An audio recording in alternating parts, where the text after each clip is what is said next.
Hello guys, welcome to my channel. आज के video में हम मई 2020 के करंट अफेयर्स के इम्पोर्टेंट 40 क्वेश्चंस डिस्कस करेंगे। ये हमारा वीडियो नंबर 8 होगा CDS 2 2020 के लिए, और ये हमारा लास्ट मिनट रिवीजन प्लान जो है उसको हम कंटिन्यू कर रहे हैं। ओके, सो हमारा पहला क्वेश्चन है, new chairman of NABARD. NABARD के नए चेयरमैन का नाम क्या है? इनका नाम है गोविंद रजालू और रजूलू चिंतल। इनका नाम है गोविंद रजूलू चिंतल। ओके, नाबार्ड को फॉर्म कब किया गया था? When was NABARD founded? It was founded in the year 1982। 1982 में नाबार्ड को स्थापित किया गया था। और नाबार्ड का हेडक्वार्टर कहाँ पर है? नाबार्ड का हेडक्वार्टर है नाबार्ड का हेडक्वार्टर है मुंबई में। ओके, नाबार्ड का हेडक्वार्टर है मुंबई में। ठीक है। Name the evacuation exercise launched by the government of India, launched by the, sorry यहाँ पर टाइपिंग एरर है थोड़ा सा,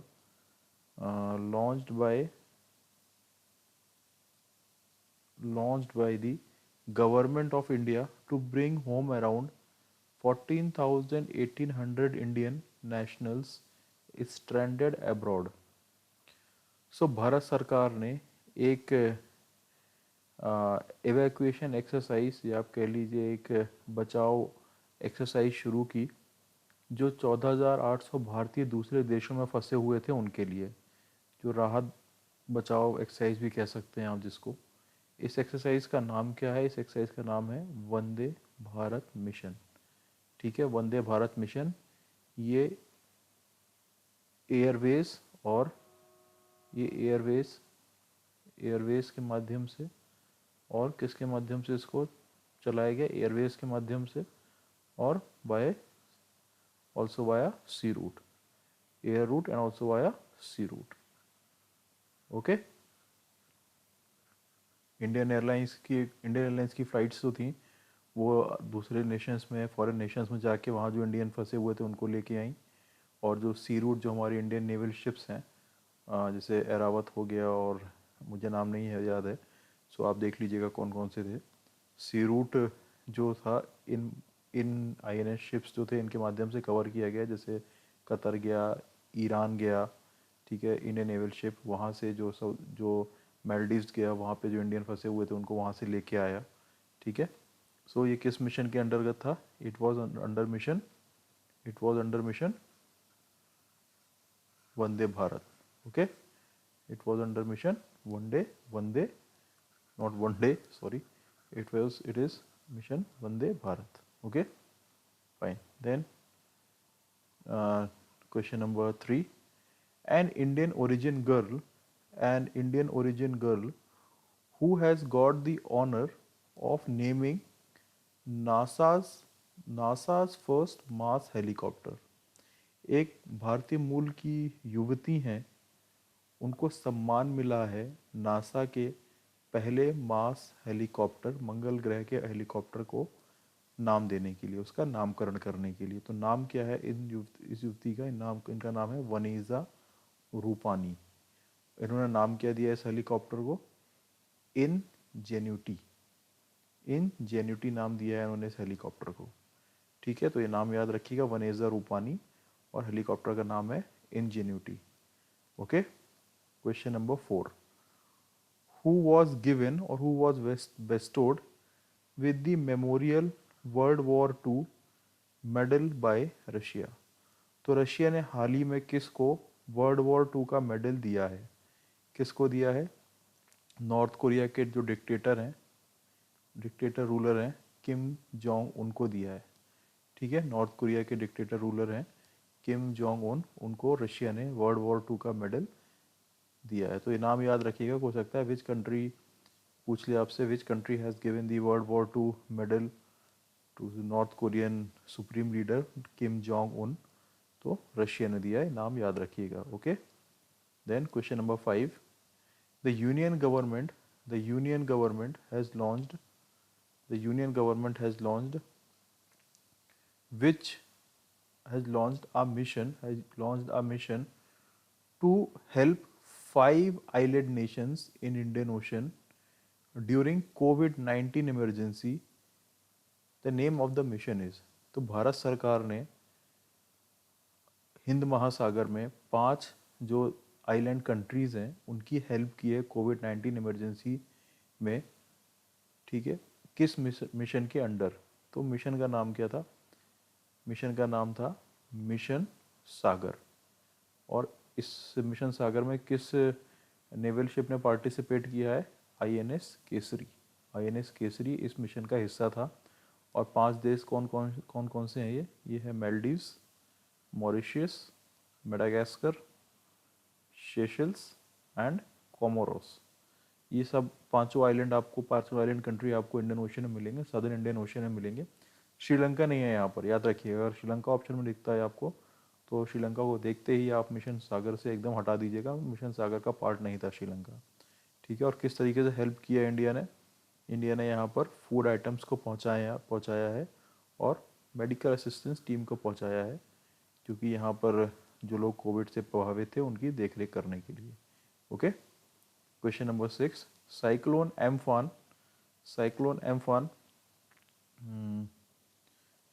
Amphan which country gave this name?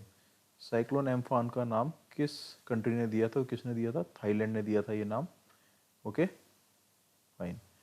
Indian army officer who won the UN military journal advocate of the year award 2019, क्या नाम है इनका? सुमन गवानी। सुमन गवानी नाम है। तो एक भारतीय थल सेना की अधिकारी हैं, उनको 2019 का UN military gender advocate award दिया गया है, ठीक है। UN military gender advocate award दिया गया है। नाम क्या है इनका? इनका नाम है श्रीमती सुमन गवानी, ठीक है। अब पूछ रहा है what is the eligibility criteria? Question number 18, what is the eligibility criteria for people living in Jammu and Kashmir to get a domicile certificate? Question पूछ रहा है आपसे कि जम्मू कश्मीर में डोमिसाइल सर्टिफिकेट को प्राप्त करने के लिए वहाँ के लोगों के लिए एलिजिबिलिटी क्राइटेरिया क्या है, ठीक है। फाइन, एलिजिबिलिटी क्राइटेरिया क्या है अगर आप जम्मू एंड कश्मीर का डोमिसाइल सर्टिफिकेट पाना चाहते हैं? तो एलिजिबिलिटी क्राइटेरिया है कि आप जम्मू एंड कश्मीर में पिछले 15 सालों से रह रहे हो। 15 years, you are living in the state of Jammu and Kashmir for 15 years. Okay, question number 9, a commemorative postage stamp have been released by the WHO and the UN's postal agency on the 40th anniversary of which disease? Question कह रहा है world health organisation और UN की जो postal agency है उसने किस बीमारी की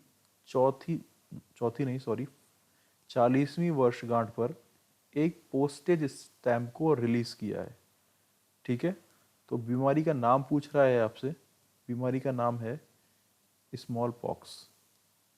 स्मॉल पॉक्स बीमारी के 40 वर्ष पूरे होने पर WHO ने और यूएन पोस्टल एजेंसी ने एक पोस्टेज स्टैम्प लॉन्च किया है। Okay, fine. क्वेश्चन नंबर 10, ये इंपॉर्टेंट है। Who has been elected as an international honorary member to the American Academy of Arts and Sciences? Okay, so question पूछ रहा है कि किस व्यक्ति को American academy of art and science का, ठीक है, इंटरनेशनल ऑनररी मेंबर इलेक्ट किया गया है। फाइन, तो नाम क्या है इनका? किनको इलेक्ट किया गया है? Her name is Shobhana Narasimhan. Shobhana Narasimhan has been elected as an international honorary member to the American Academy of Arts and Sciences. Fine? Okay. Then question number 11. ये भी क्वेश्चन इम्पोर्टेंट है, ठीक है। आशा करता हूँ कि आप लोग इस क्वेश्चन को नज़रअंदाज नहीं करेंगे। Indian railway has operationalised its first 12,000 horsepower electric locomotive under which name? क्या नाम है इस पर्टिकुलर इलेक्ट्रिक लोकोमोटिव का? इसका नाम है, जस्ट अ मिनट, इसका नाम है वैग 12B, ठीक है। क्वेश्चन हिंदी में बता रहा हूँ मैं। भारतीय रेल ने अभी हाल ही में 12,000 हॉर्स पावर का एक इंजन ऑपरेशन में लाए हैं। उस इंजन का नाम क्या है? तो उस इंजन का नाम है वैग 12B।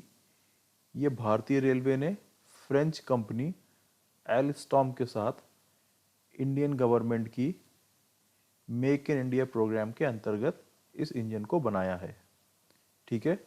This engine has been build by French company Alstom, okay, under the government's Make in India programme. Fine. और कहाँ बना है ये? At the railways Madhepura factory in Bihar. Railway coach factory है मधेपुरा में, वहाँ पर ये बना है। और ये इतने 12,000 हॉर्स पावर जो इंजन बना है, ये काफ़ी ज़्यादा एक हाई हॉर्स पावर इंजन है। तो ऐसा करने वाला इंडिया 6th कंट्री बन गया है वर्ल्ड का, ठीक है, जिसने इतना हाई पावर का लोकोमोटिव इंजन खुद से तैयार किया है, डोमेस्टिकली खुद से प्रोड्यूस किया है, ठीक है। फाइन, डोमेस्टिकली प्रोड्यूस किया है इंडिया, ऐसा 6th कंट्री बन गया है, okay. Fine. Question number 12, the cabinet has approved a scheme for the development of the fisheries sector in the next 5-year plan. What is the total estimated investment amount? तो जो cabinet है भारत सरकार की, उसने एक स्कीम को approve किया है फिशरीज सेक्टर के लिए, मत्स्य सेक्टर के लिए, इसको हिंदी में बोलेंगे मत्स्य बोलेंगे, जो कि अगले 5 साल में इस सेक्टर का डेवलपमेंट करेगा। तो इस सेक्टर के डेवलपमेंट के लिए अगले 5 साल के लिए जो राशि अलॉट की गई, उस राशि के बारे में पूछ रहा है, अमाउंट के बारे में पूछ रहा है। The amount is just a minute, the amount is 20,050 crore, okay.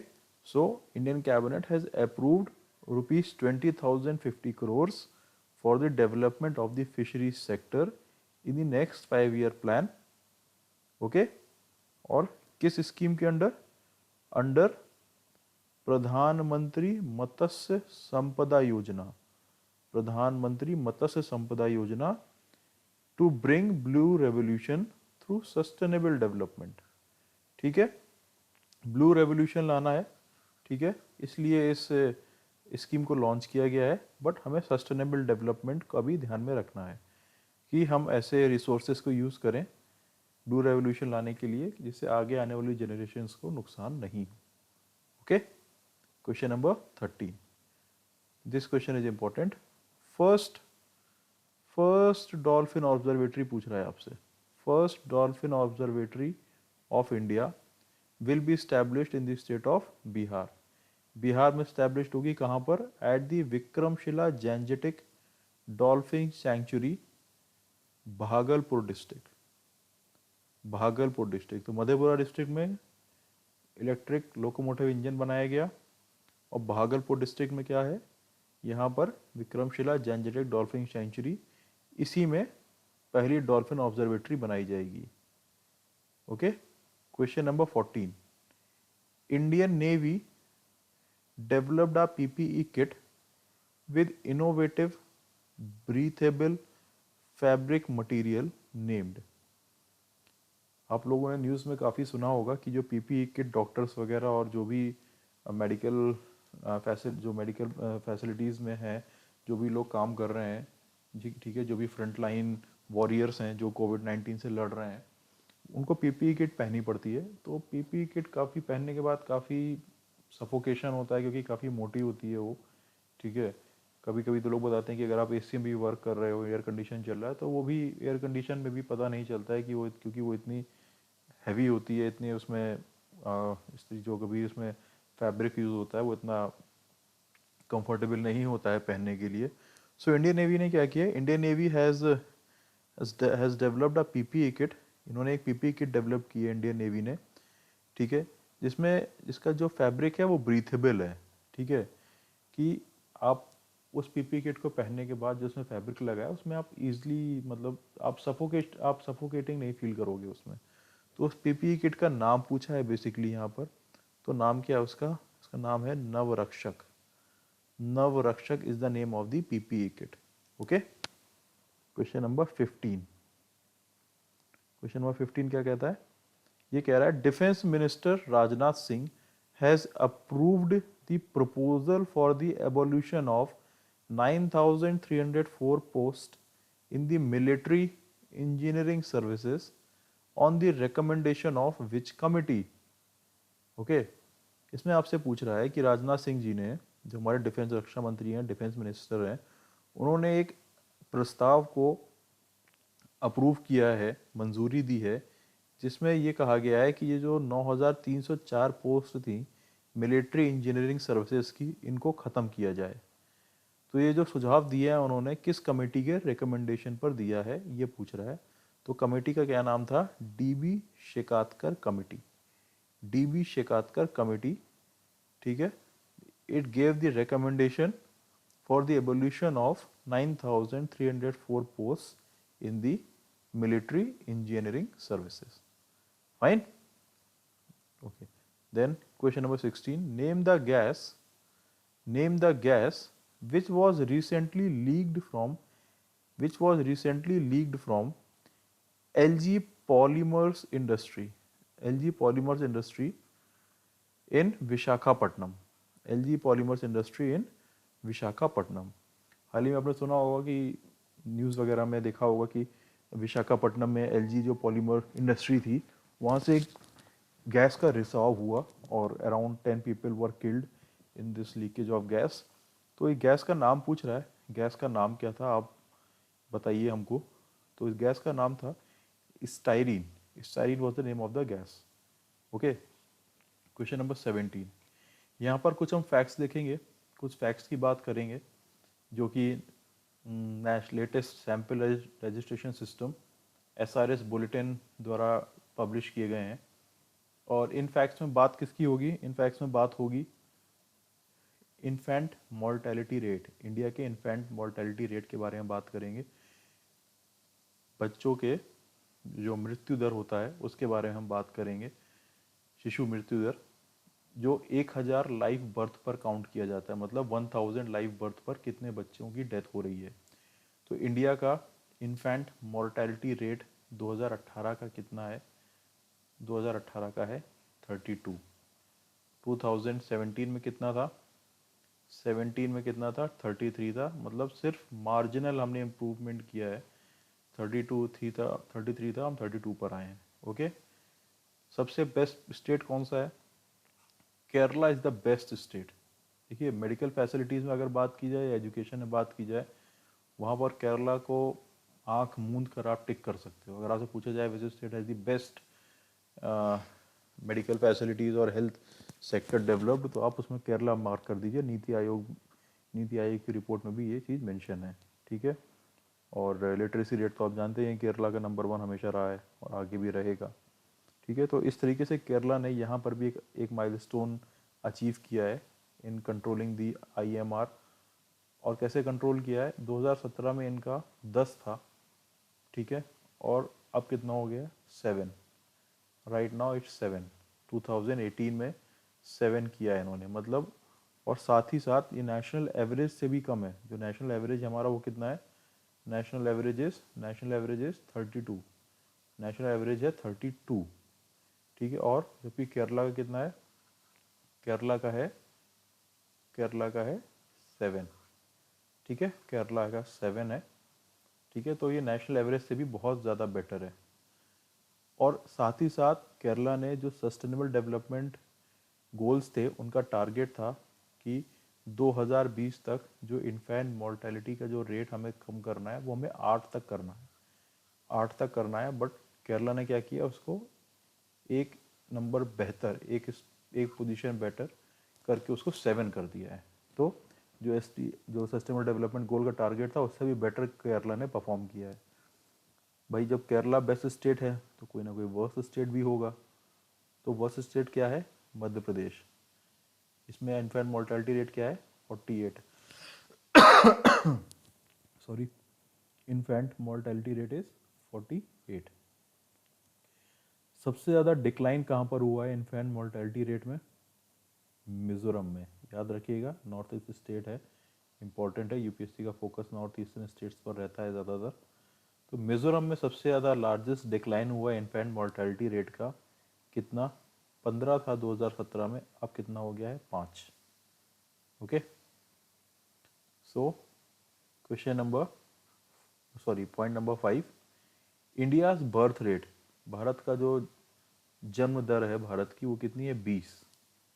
और death rate 6.2। 6.2 is a death rate for India and 20 is the birth rate. Okay, fine. Question number 18, ये important है, this question is important. FDI limit in the defense manufacturing under automatic route will be raised from 49% to 74%. Question पूछ रहा है कि जो defence manufacturing sector में जो FDI जो लागू की गई है उसको 49% से बढ़ाकर कितना कर दिया गया है? 74%. FDI limit has been increase from 49% to 74% under the defence in the defence manufacturing under automatic route. Okay, next question. New director general of archaeological survey of India. Archaeological survey of India कौन है new director इनके? V Vidyavathi. V Vidyavathi is the new DG of और the new director general of archaeological survey of India. Archaeological survey of India को किसने found किया था? Who founded this archaeological survey of India? बताइए, history का question है ये, पढ़ा होगा आप लोगों ने मॉडर्न इंडिया में, बताइए. ओके, क्वेश्चन मैंने आपसे पूछा है, आंसर अगर आपको पता है तो आप कमेंट बॉक्स में मेंशन करिएगा. Okay, then moving on to next question. Who is the goodwill ambassador for the United Nations Environment Programme for India? Goodwill ambassador, ठीक है, for the United Nations Environment Programme of the United Nation Environment Programme of India. तो कौन है? Diya Mirza. Diya Mirza is the Goodwill Ambassador of the United Nations Environment Program for India. Question number 19. An Indian American who has been nominated by Donald Trump, okay, as the representative to the International Bank for Reconstruction and Development. International bank for reconstruction and development. तो एक भारतीय मूल के अमेरिकी नागरिक हैं, उनको American president Donald Trump ने international bank for reconstruction and development में अपना प्रतिनिधि नॉमिनेट किया है. क्या नाम है इनका? इनका नाम है अशोक माइकल पिंटो. अशोक माइकल पिंटो को अमेरिकन प्रेसिडेंट ने अपना प्रतिनिधि बनाकर international bank for reconstruction development में भेजा है. ठीक है, नेक्स्ट क्वेश्चन कहता है, state government to construct 800 kilometre roads as herbal roads. Herbal roads मतलब herbs, medicine roads.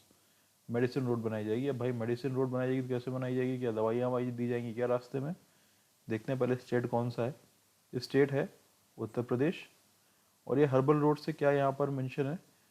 Herbal road यहाँ पर बात कर रहा है. These roads will have medicinal and herbal trees. यहाँ दवाइयाँ वाइयाँ नहीं दी जाएंगी, यहाँ पर ऐसे पेड़ पौधे लगाए जाएंगे जिनका मेडिसिनल और हर्बल इम्पोर्टेंस है. जैसे कौन कौन से हैं ये पेड़ हैं? आपके पीपल, नीम, सहजन, ठीक है, और दूसरी वैराइटीज़ के भी पेड़ होंगे, जैसे ब्राह्मी का होगा, अश्वगंधा का होगा, जेट्रोफा का होगा। ठीक है, जेट्रोफा के जो प्लांट है उनसे तो डीजल ही बनाया जा सकता है, बायोडीजल बनाया जा सकता है। ठीक है, और इन पेड़ों के with the land on both side, इन पेड़ जहाँ ये पेड़ लगे होंगे उसके दोनों तरफ लैंड होगा, मेरे ख्याल से ऐसा होगा, बीच बीच में ये पेड़ लगाए जाएंगे और साइड में जैसे हाईवेज वगैरह में होता है, साइड में रोड चलेगी और बीच में इन पेड़ों को प्लांट किया जाएगा। ठीक है, इनका काम क्या होगा, these plants will provide, just a minute, these plants will provide raw materials for the raw medicines and will also will help in curbing the erosion of land। ये आपको रॉ मटेरियल्स तो प्रोवाइड करेंगे ही दवा के लिए, ठीक है ना, दवा के लिए आपको रॉ मटेरियल्स प्रोवाइड करेंगे ये ट्रीज, और साथ में क्या करेंगे, जो हम ट्रीज का हम जो लैंड यूज़ करते हैं और अगर हम उसका ध्यान नहीं रखें, वहाँ पर प्रॉपर फर्टिलाइजेशन नहीं रखते हैं, तो वो लैंड कुछ दिनों बाद अनफर्टाइल हो जाता है, बंजर हो जाता है, वहाँ कोई भी चीज़ फिर वहाँ पर किसी चीज़ की ना खेती की जा सकती है, ना वो मतलब एक यूजलेस लैंड हो जाता है। तो अगर हम वहाँ पर इन सब पेड़ों को लगाएंगे तो उस लैंड की फर्टिलिटी भी बनी रहेगी, और दूसरा पर्पस क्या होगा कि हमको रॉ मटेरियल भी मिलेगा दवाइयों के लिए। और जैसा कि कोविड-19 चल रहा है तो काफ़ी ज़्यादा जो जड़ी बूटियाँ हैं और जो हमारी देसी दवाएं हैं वो काफ़ी ज़्यादा काम आ रही हैं। ओके, सो उस हिसाब से देखा जाए ये इनिशिएटिव बहुत अच्छा है उत्तर प्रदेश की सरकार द्वारा। Question number 23, missile park Agniprastha, missile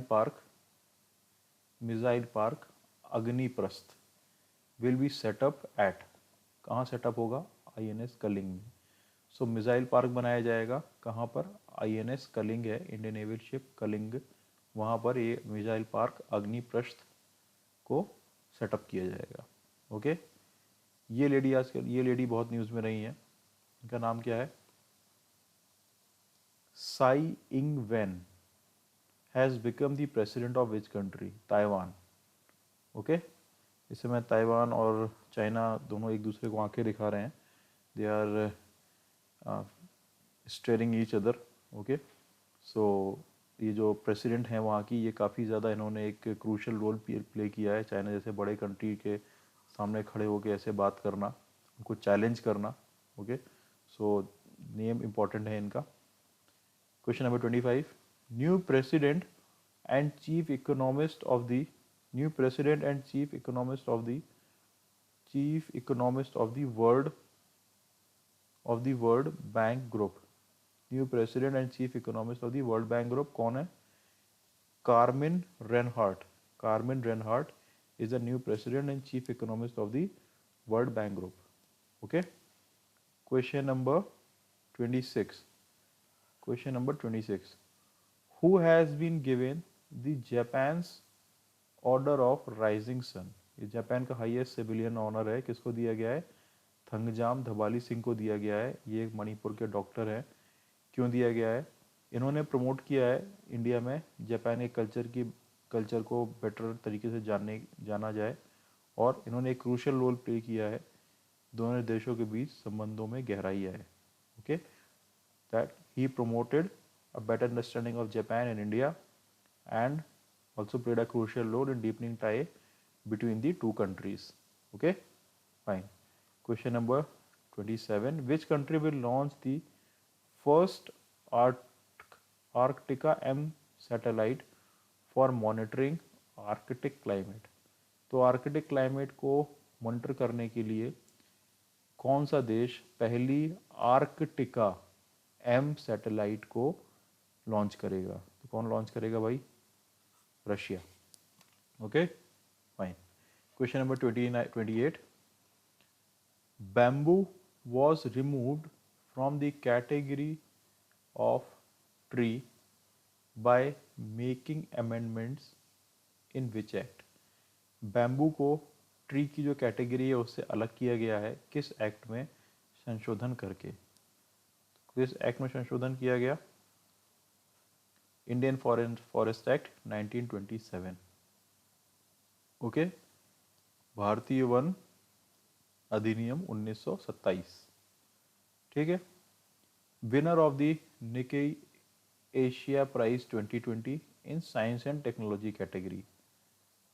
किसको मिला है? टी प्रदीप को। T Pradeep has won the Nikkei Asia prize in the science and technology category.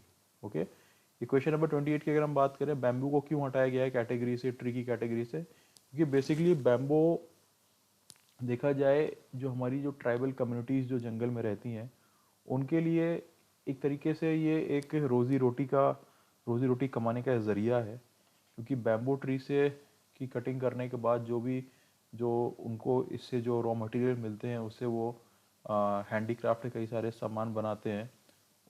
अपने आप को ये इकोनॉमिकली इस चीज़ से रिवाइव कर सकते हैं, अपने आप को इकोनॉमिकली रिवाइव कर सकते हैं जब ये बैम्बो को काटेंगे, उसका प्रॉपर यूज़ करेंगे। ठीक है, जिस चीज़ में इसका यूज़ कर, इसका हैंडीक्राफ्ट में यूज़ करेंगे और इसका जो हम हमारे घर जो बनते हैं उनमें जो हम चालियाँ कहते हैं जिसको, इस पर मिस्त्री लोग खड़े होकर घर बनाते हैं। ठीक है, इस तरीके का एक उनका इकोनॉमिकली जो पर्पस है वो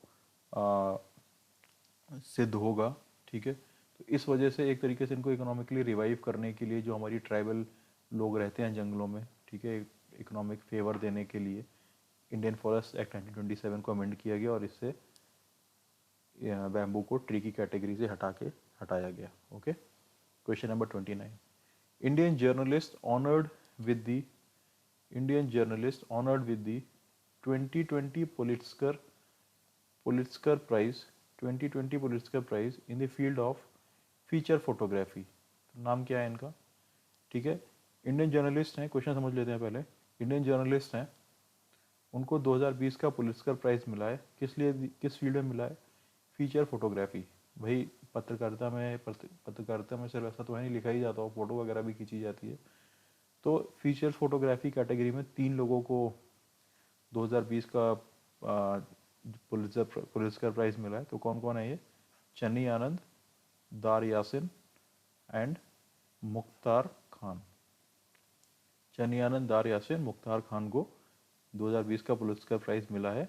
और अगर आपसे पूछा जाए पुलिट्जकर prize are given in the field of are given in which field, so it is given in the field of journalism. Okay, question number 31. What is the total amount announced by the prime minister under आत्मनिर्भर भारत अभियान?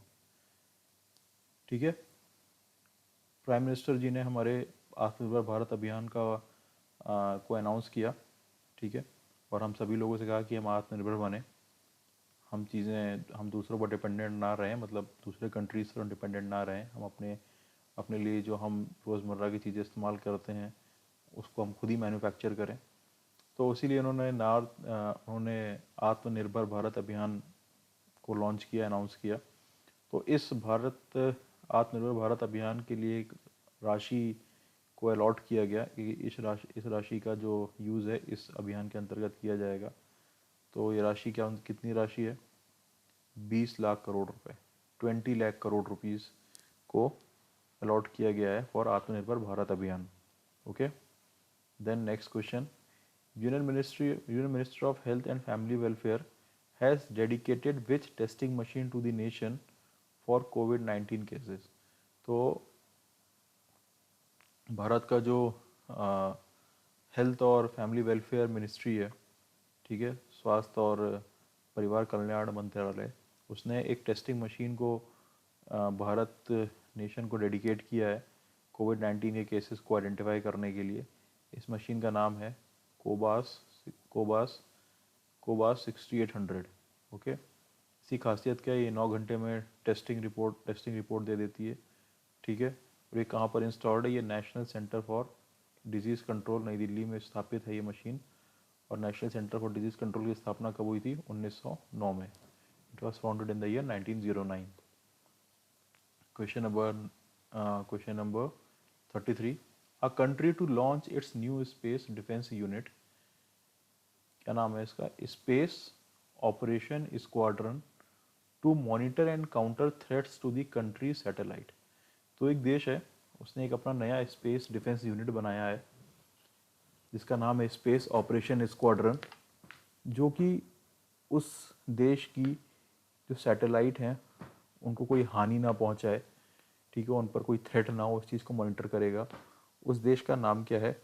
उस देश का नाम है Japan. Japan is the name of the country which has launched a new space defense unit named Space Operation Squadron, which will monitor and counter threats to the country satellite। मतलब Japan की satellite को अगर कोई खतरा है किसी देश से या किसी भी चीज़ से, जैसे स्पेस में कई सारी डेब्रिस होते हैं, वो सैटेलाइट से आके लड़ जाते हैं, ठीक है, सैटेलाइट से आके टकरा जाते हैं, लड़ नहीं जाते हैं, सॉरी, टकरा जाते हैं, तो उनका नुकसान होता है। तो ये स्पेस डिफेंस यूनिट इस चीज़ पर भी काम करेगा, या अगर किसी कंट्री से इनकी सैटेलाइट को कुछ खतरा है तो वो इस चीज़ से भी इसको हेल्प करेगा। Okay fine. Question number 34, break the chain cartoon campaign Break the Chain cartoon campaign was started by which state? Break the Chain cartoon campaign was started by which state? Kerala। So जब कोविड-19 का case जब बढ़ रहे थे तब इसमें डॉक्टरों का ये कहना था अगर इसकी चेन को ब्रेक कर दिया जाए तो काफ़ी ज़्यादा लोग इस वायरस से इन्फेक्ट होने से बच सकते हैं। तो केरला ने उस चीज़ को मद्देनज़र रखते हुए एक कार्टून कैंपेन चलाया, ब्रेक द चेन करके। ओके, सो इस स्टेट का नाम याद रखिए कि केरला ने break the chain cartoon campaign start किया था। क्वेश्चन नंबर 35, इस क्वेश्चन को थोड़ा ध्यान से देखिएगा, इंपॉर्टेंट है ये, बहुत ध्यान से पढ़िएगा। In order to promote just a minute in order to promote just a minute guys just a minute in order to promote online education, इसको मैंने क्यों अंडरलाइन किया बताता हूँ मैं। In order to promote online education across country, the finance minister of India, ये यहाँ पर कोई टाइपिंग एरर नहीं है, फाइनेंस मिनिस्टर है यहाँ पर। Finance minister of India launched an initiative named, देखिए जब भी एजुकेशन की बात होती है हमारे कंट्री में तो कौन सा मिनिस्ट्री या कौन सी मिनिस्ट्री याद आती है? Ministry of MHRD, ministry of human resource and development. But यहाँ पर किस मिनिस्ट्री को बोला जा रहा है? फाइनेंस मिनिस्ट्री को, ठीक है।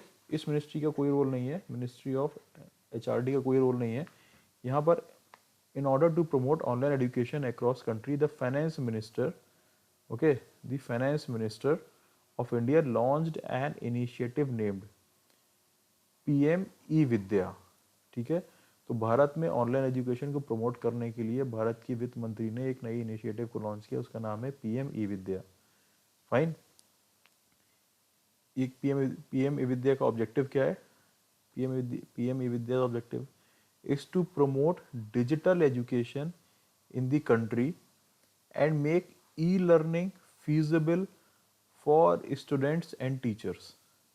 ओके, कि इससे डिजिटल एजुकेशन को प्रमोट करेंगे और स्टूडेंट्स और टीचर्स के लिए ई लर्निंग को हम और सुविधाजनक बनाएंगे, ठीक है। PM ई-विद्या का ये एम है कि वो डिजिटल एजुकेशन को कंट्री में प्रमोट करे और ई लर्निंग जो फैसिलिटी है, जो सुविधा है, उसको स्टूडेंट और टीचर के लिए और आसान और सुविधाजनक बनाया जाए। Okay, so this question is important, please don't ignore this question, do take care of this question, it can be asked। Question number 36, Indian Air Force will operationalize its number 18 squadron equipped with LCA Tejas aircraft in which city? आपसे पूछ रहा है question कि Indian air force अपना number 18 squadron जो कि LCA तेजस से equipped है, इंक्लूडेड है, वो कहाँ पर ऑपरेशनलाइज करेगा? वो कहाँ करेगा? कोयम्बटूर में, ठीक है। क्वेश्चन नंबर 37, प्रधानमंत्री Vaya Vandana Yojana has been extended for how many years? कितने साल के लिए बढ़ा दिया गया है इसको बढ़ा दिया गया है 3 साल के लिए। कब तक? Sorry for this typing error. इसको बढ़ा दिया गया है 2000 मार्च 2023 तक के लिए। ठीक है, इसको मार्च 2023 तक के लिए बढ़ा दिया गया है। अब इस स्कीम के बारे में जानते हैं। ये 2017 में लॉन्च की गई थी। किसके द्वारा? मिनिस्ट्री ऑफ फाइनेंस के द्वारा। और ये है क्या? ये एक पेंशन स्कीम है। It is a pension scheme. Okay, just a minute. It is a pension scheme senior citizens के लिए, जो कि 3 इयर्स के लिए लॉन्च की गई थी 31 मार्च 2020 को, 20 तक। ठीक है, तभी इसको 3 साल और बढ़ाए गए हैं। इसको 31 मार्च 2023 तक कर दिया गया है। इसमें LIC भी पार्टनर है। ठीक है, और ये जो रेट ऑफ रिटर्न कितना होगा इसमें? 7.40% पर एनम। ओके, सो 3 साल तक के लिए बढ़ा दिया गया है, 2023 तक। 2017 में इसको ओरिजिनल लॉन्च किया गया था मिनिस्ट्री ऑफ फाइनेंस के द्वारा। ये एक पेंशन स्कीम है सीनियर सिटीजन्स के लिए। 3 साल के लिए थी ये 2020 तक, जिसको बढ़ाकर अब कर दिया गया है 2023 तक। LIC इसमें एक पार्टनर है। ठीक है, इस स्कीम का पार्टनर है गवर्नमेंट ऑफ इंडिया के साथ, मिनिस्ट्री ऑफ फाइनेंस के साथ। और इसमें रिटर्न कितना मिलेगा? 7.40। ये याद रखिएगा, हो सकता है आपसे ये इंटरेस्ट रेट पूछ ले। Question number 38। यहाँ पे हम 5 स्टार गार्बेज फ्री सिटीज़ पढ़ेंगे। 5 स्टार गार्बेज फ्री सिटीज़ कौन कौन से हैं? इसको किस मिनिस्ट्री ने ये लिस्ट बनाई है? किस मिनिस्ट्री ने बनाई है? Ministry of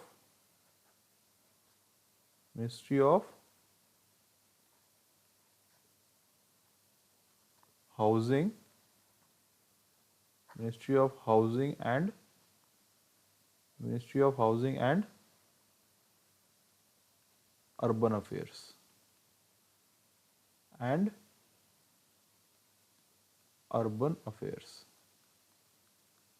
ministry of housing and urban affairs ने ये 6 सिटीज़ को नेमिंग की है इनकी। ये 5 गार्बेज फ्री सिटीज़ हैं, 5 स्टार गार्बेज फ्री सिटीज़ कौन कौन से? अंबिकापुर जो कि छत्तीसगढ़ में है, इंदौर मध्य प्रदेश, मैसूरू या मैसूर कर्नाटका, नवी मुंबई महाराष्ट्र, राजकोट गुजरात एंड सूरत गुजरात। ये 5-6 नाम याद रखिएगा। और किस मिनिस्ट्री ने इनको ये 5 star ranking, 5 star garbage free cities की रैंकिंग दी है? Ministry of housing and urban affairs. Okay, Ambikapur, Indore, Mysuru, Navi Mumbai, Rajkot and Surat. ये अल्फ़ाबेटिकली मैंने नाम दिए हुए हैं। ठीक है, आप याद रख सकते हैं। Question number 39। Okay, 3 star garbage free cities ये कितने हैं? नंबर 8। और same ministry of housing and urban affairs, इसने इन 8 सिटीज़ को इस कैटेगरी में रखा है। कौन कौन से हैं? अहमदाबाद, भिलाई नगर, भोपाल, जमशेदपुर, करनाल, न्यू दिल्ली, तिरुपति, विजयवाड़ा। ठीक है, sorry. So 3 star garbage free cities are Ahmedabad, Bhilai Nagar, Bhopal, Jamshedpur, Karnal, new Delhi, Tirupati and Vijayawada.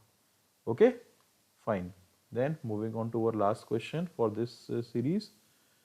So for this video, not series, name the Indian airport which has won the Skytrax award for, ये देखिएगा, best regional airport in India and central Asia. Category देखिएगा, best regional airport. Okay, best regional airport in India and central Asia. तो कौन सा है? Kempegowda international airport, Bengaluru. ठीक है, और ये कौन, ये इस कैटेगरी को कौन पब्लिश करता है? World airports award. Okay, Kempegowda international airport, Bengaluru. 3 airports और हैं, उनकी भी कैटेगरी है. सो वर्ल्ड्स बेस्ट एयरपोर्ट किसको बोला गया है? Changi airport, Singapore, has been declared as the world's best airport. Okay. Tokyo's Haneda Airport, world's cleanest airport. Okay, world's cleanest airport. Fine. और जो पेरिस का ये जो एयरपोर्ट है, पेरिस ऑर्ली एयरपोर्ट, ये वर्ल्ड्स मोस्ट इम्प्रूव्ड एयरपोर्ट है. World's most improved airport. So अगर world's best airport बोलता है तो Changi airport, world's cleanest airport बोलता है तो टोक्यो हनेडा एयरपोर्ट, और वर्ल्ड्स मोस्ट इम्प्रूव्ड एयरपोर्ट कहता है तो पेरिस ऑर्ली एयरपोर्ट. और रीजनल बेस्ट रीजनल एयरपोर्ट की बात करें तो Kempegowda international airport Bengaluru. I think March या अप्रैल के करंट अफेयर्स में एक क्वेश्चन है, उसमें भी कैंपेगौड़ा इंटरनेशनल एयरपोर्ट की बात हो रही है. ठीक है, फाइन. वहाँ पर एक व्हीकल का नाम दिया गया है, जो भी प्लेन या जो भी एयरक्राफ्ट रनवे पर या पार्किंग वे पर ख़राब हो जाते हैं, ठीक है, कुछ उसमें कुछ प्रॉब्लम आ जाती है, तो उन प्लेन्स को पार्किंग बे से जहाँ पर उनको सही किया जाता है वहाँ पर ले जाने के लिए एक पर्टिकुलर मशीन का, एक पर्टिकुलर व्हीकल की बात हुई. इस व्हीकल का नाम क्या है? अगर याद है तो अच्छी बात है, नहीं याद है तो उसको रिफ़र करिएगा. क्या नाम हो सकता है, आपसे पूछ सकता है कि ये, क्योंकि वो पहली ऐसा वो जो फैसिलिटी है, it has been the only airport, Kempegowda international airport is the only airport in which that facility is available. ठीक है, तो कैंपेगौड़ा इंटरनेशनल एयरपोर्ट एकमात्र ऐसा एयरपोर्ट है हमारे देश में जिसमें वो सुविधा है, जिसके बारे में मैं आपसे बात कर रहा हूँ, जो कि ख़राब पड़े एयरक्राफ्ट को रनवे से या पार्किंग बे से जो भी मैन्युफैक्चरिंग या जो भी मैकेनिकल फैसिलिटी है उनकी, वहाँ पर ले जाके उसको प्रॉपर उस पर काम होता है. Okay, so guys, these were the important 40 questions from the month of May 2020. I think यहाँ से आपको क्वेश्चंस मिलने की संभावना थोड़ी ज़्यादा होगी मेरे अकॉर्डिंग. सो आई होप आपको ये क्वेश्चंस हेल्प करेंगे आपके एग्ज़ाम में. रिवीजन करते रहिए. Not many days are left for your exam. Okay, so guys, study well, stay safe, God bless you. जय हिंद, जय भारत.